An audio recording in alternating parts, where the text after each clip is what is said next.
Hello and welcome to the Premier League preview and prediction show. Thanks so much for tuning in, and I hope you are ready for another great weekend of Premier League action.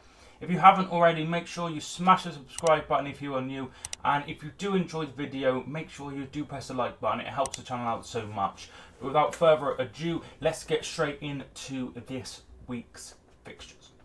So there is no 12:30 game this week. This is because of Everton and Manchester United. Manchester United and Everton were going to be playing at 12:30 on Saturday tomorrow. But that is not what has happened anymore because of Tottenham not being able to play at Wembley on Sunday. It meant that the game was moved for Monday, and that game was moved from 12:30 over to the 4 o'clock slot. So that is why that is. So there's no game at 12:30, but we do have 5 games kicking off at 3 o'clock. The first of which is Brighton versus Wolves. So Wolves are in really, really good form, but they did suffer a loss on Saturday, 2-0 to Watford. Before that, they were one of the biggest form teams out there.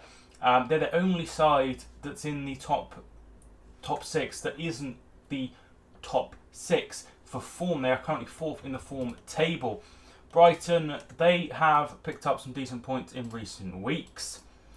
So 2 wins on the bounce for Brighton. That 1-0 win on the Friday Night Football just before the international break against West Ham, 1-0. And then they went to Newcastle on Saturday and scored the only goal of the game, winning 1-0 there. Wolves, as I said, have been in decent form. That loss, besides that loss to Watford, their last few games, they won 1-0 against Crystal Palace, 2-0 against Southampton, a draw at Old Trafford against Manchester United, and then wins against Burnley and West Ham. Very, very good form indeed. I think this one will be tight, but Brighton have really, really good home form, and that is something that I think will keep Chris Hughton's side up, is their home form. So I am going to go for a 1-0 win to Brighton, and that would see them probably go into the top half of the table, which would be absolutely fantastic for them. Next, we have Fulham versus Bournemouth, 2 sides that like to play football. Eddie Howe's side have had a really, really good start to the season. They are currently in 6th place above the likes of Everton, Wolves and Manchester United, as well as 2016 champions Leicester. In the last 5 games, they have won 3, drawn 1 and lost 1. That loss coming against Burnley in that shock 4-0 defeat. But wins against the likes of Watford, Crystal Palace and Leicester have seen them rise to 6th place in the table. Fulham, it's not such a good story there. They have conceded 9 goals in their last 2 games, a 4-2 defeat against Cardiff, and then at home they lost 5-1 to Arsenal. Before that, another defeat, a good hammering at Everton, losing 3-0. They need to stop conceding so many goals. I think this will be really, really tough, and I can only see one winner here, and I'm going to go with Bournemouth to win 2-0. And a comfortable win that could see them maybe just temporarily go into the... no, they can't go into the play. They can't go into 5th, but they would maybe just have a little bit of a cushion between them and the rest of the sides. So 2-0 there. Next, we have Liverpool versus Cardiff, and I can only see one winner here. Cardiff, they won their first game of the season after 4 defeats in a row, and you know it's really good to see that they've picked up a win, 4-2 against Fulham. There was a lot of really good players. I thought that Josh Murphy played really well. Reed was a handful as well, and they looked really, really good going forward. Once again, they conceded 2 goals. They are very, very not very watertight at the back, but it was good to see them finally get a win on the board after, I think that's 6 straight losses in all competitions. Liverpool, they are in tremendous form. They are one of 3 sides that's still unbeaten going into the 10th game. 23 points picked up. They are joint top of the league, but currently 2nd on goal difference. Liverpool, they've won their last 2 games, 4-0 against Red Star Belgrade, and then that 1-0 win at Huddersfield. Before that, a 0-0 draw at Manchester City, where they were very lucky that Riyad Mahrez missed a penalty. Before that, a defeat against Napoli, a 1-0 draw against Chelsea, and then a 2-1 defeat in the League Cup against Chelsea as well. So their form hasn't been great, but I think I have plenty against Cardiff, plenty, and I think there'll be 2 or 3-0. I'm going to go 3-0 to Liverpool, and that would see them go top of the league, maybe temporarily if City win their game, which will be very, very tough indeed. And that would be 10 games without a loss for them. Next we have Southampton versus Newcastle, 2 sides that have struggled so far this season. Newcastle are one of the only sides besides Huddersfield without a win so far, just 2 points picked up. Draws against Crystal Palace and Cardiff sees them bottom of the table. And they have the exact same record, 6 goals scored, 14 conceded as Southampton. However, Southampton have had a win, which is very, very key at this stage, beating Crystal Palace away from home 2-0. They've also had 3 draws, including their last game where they drew with Bournemouth, and also they drew at home to Brighton, as well as drawing at home on the opening day against Burnley. I think this one will be tight, but I think Southampton will get the win. I'm going to go 1-0. I don't think there'll be a lot between. I wouldn't be surprised to see a 0-0 draw. I do think Southampton will have just enough to beat Newcastle on Rafa Benitez's side, piling more pressure on him really, which, you know, maybe it should be on him, maybe it should be on Ashley, but the fact is, it should be a little bit on both of them. A little bit on both of them, I feel. Next we go to Watford and Huddersfield. So after a really, really shaky bit of form, no win in 5 in all competitions. After 4 wins in a row to start the season, they got back to winning ways against Wolves, winning 2-0. That is Watford. And Huddersfield, they are yet to pick up a victory so far in the Premier League. 3 draws so far, 0-0 against Cardiff, a 1-1 draw against Everton, and then a 1-1 draw against Burnley. This seems to be the kind of game where they will pick something up, so I'm going to go for a 1-1 draw here, and I think that would be a really, really good point for Huddersfield. But a win here and Bournemouth dropping points at Fulham could see them go into 6th place. I'm going to go for a 1-1 draw there, and Huddersfield picking up a valuable point at Vicarage Road. Next we have the 5:30 kickoff. That's between Leicester and West Ham. West Ham will be without Yarmolenko, who got injured over the weekend and is out for around 6 months. Leicester City will still be without Wes Morgan, who is serving his 2nd suspension of the season. Leicester, they are always moaning about Claude Puel, and that's just how it has been. Leicester are currently in 11th, 4 wins and 5 defeats. West Ham see themselves in 14th. After no wins in their first 4 games, they have picked up 2 wins and a draw since then. Draws coming at against Chelsea, and then wins against Everton and Manchester United. Leicester are gonna, you just never know what you're gonna expect. It's 2 wins followed by 2 defeats, followed by 2 wins, followed by 2 defeats.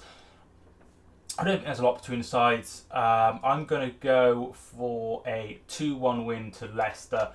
They're at home and they drew a win. They seem to win 2 games in a row and then lose 2, so that just seems to be how it is. So that's what I'm going to go with. I'm going to go for a 2-1 win to Leicester, and that is the 5:30 kickoff live on BT Sport. We have 3 games on Super Sunday. Well, we have 3 games on Sunday, one of which is not on the telly, and that is Burnley versus Chelsea.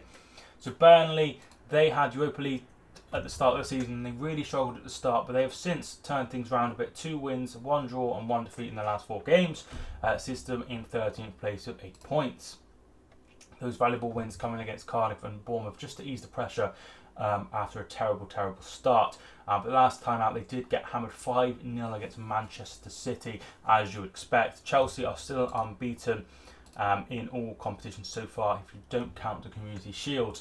That was just before the season started. Technically, I would say, but yeah, they've been really, really fantastic so far, and they did win in midweek on Thursday, a 3-1 win over Bate Borisov, with Ruben Loftus-Cheek scoring a hat-trick in that game. On Saturday, they faced Manchester United and they drew 2-2. I think they'll have too much for Burnley. I'm going to go 2-0 to Chelsea, and that would also see them unbeaten after 10 games. Which would be absolutely fantastic. 3 teams could be unbeaten after 10 games. Next, we have Crystal Palace and Arsenal, who have won their 11th game in a row. Absolutely fantastic by Arsenal. Crystal Palace, they have been really, really struggling so far. 3 defeats in a row in the Premier League. It's not been easy sailing for Palace at all. Palace played on Sunday against Everton and lost 2-0 in that one. Arsenal, they have won obviously the 11 games in a row, and the last 5 wins have come against Sporting, Lisbon, Leicester City, Fulham, Cardiff and Watford. Crystal Palace, their losses came against Bournemouth, Wolves and Everton, but they did beat West Brom in the League Cup just before those games. I don't think Crystal Palace will have anywhere near enough to beat Arsenal. I'm going to go for a 3-1 win to Arsenal and a comfortable victory. And that would see them, 12 wins in a row. That's absolutely fantastic by Unai Emery's men. A really just tricky start with the Manchester City at home, and then they travel to Chelsea, over London away. Really 2 tough games, but since then they have been absolutely amazing. And I expect them to beat Crystal Palace. And then finally, the last Sunday game is Manchester United versus Everton. So Manchester United are in very strange form. So starting in September, they won their first 3 games in September: Burnley, Watford and Young Boys. And it looked like they turned a corner, but a draw against Wolves and then that defeat on penalties to Derby, followed by that 3-1 loss to West Ham, and then that terrible 0-0 draw against Valencia. And then they beat Newcastle 3-2, and you think, oh, maybe they've turned the corner. They went 2-1 up against Chelsea and conceded late, and then they lost, as you would expect, to Juventus 1-0. I'm not sure if they have turned the corner, but there's no signs to say that they will lose this game. I think it will be tight, but I think they'll have enough. I'm going to go 1-0 to Manchester United. Finally, the Monday night football, probably the game of the week. Certainly, it's Tottenham and Manchester City. This one is taking place at Wembley for the problems I've already stated. This was meant to be their first game at their new stadium, however it's been delayed yet again, so it will be taking place at Wembley Stadium.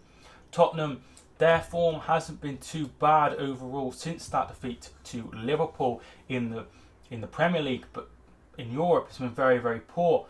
2-1 defeat to Inter, a 4-2 defeat against Barcelona, and then a 2-2 draw with PSV. However, that does also include wins for them against West Ham, against Cardiff, against Huddersfield and against Brighton. Manchester City, they have only had 1 defeat so far this season, and that was a 2-1 defeat in the Champions League to Lyon. But since then they have been pretty unstoppable. 5-0 against Cardiff, 3-0 against Oxford in the Carabao Cup, a 2-0 win over Brighton, a 2-1 away win at Hoffenheim, 0-0 with Liverpool, 5-0 against Burnley, and then a 3-0 win in midweek against Shakhtar, which is a notorious hard place for English teams to go, but they have battered them away easily. Manchester City are the second best team in terms of form. 17 goals scored, 5 wins, 1 draw, 0 defeats. Arsenal have won 6, and they have also scored the same amount of goals. However, City have conceded just 1 goal in their last 6 games, which is the best by far. Next would be Liverpool, who have conceded 3 in that time. So a very good record for Manchester City. I think this one will be tough for City, but I do believe they will go to the Wembley Stadium, and I think they'll win. I'm going to go 2-1 to City. A tight win, but I do believe City will win, and that would see them return to the top of the table if there were wins for Liverpool and Chelsea.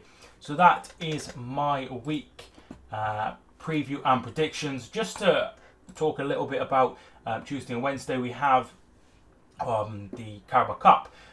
Bournemouth will be facing Norwich, Burton versus Nottingham Forest, and Leicester versus Southampton. On Wednesday night, on Halloween, Arsenal versus Blackpool, they should easily win that. Chelsea versus Derby is live on the telly. Middlesbrough versus Crystal Palace, and West Ham versus Tottenham. Thursday night, we have Manchester City versus Fulham. That one's been put back due to the whole thing with Tottenham moving their game on Monday. Doesn't give a lot of rest time. I understand why Tottenham are playing on Wednesday. Obviously they're not travelling and they're only going over to the London Stadium. So we have Carabao Cup in midweek. Thanks so much for watching this video. I really appreciate it. If you did like the video, make sure you press the subscribe button. Like the video if you enjoyed it. My name is Mike. Thank you for watching, and I will see you soon.